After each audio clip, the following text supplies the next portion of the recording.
Welcome back to another technical deep dive here in the debug zone. Today we're tackling a big question and breaking it down with insights from other users. Hopefully this clears up some misconceptions and helps you get the answer you need. So buckle up, stay a little curious, and let's jump right in.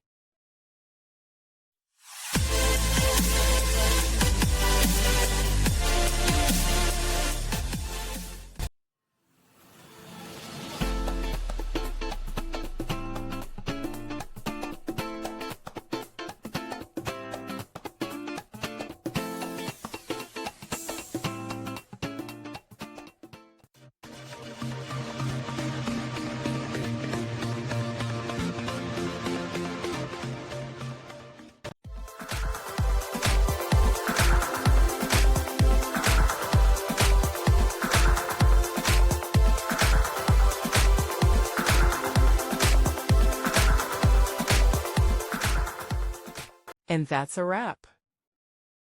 I hope you found the answer you were looking for. If you did, take a second to hit that subscribe button. It really helps out.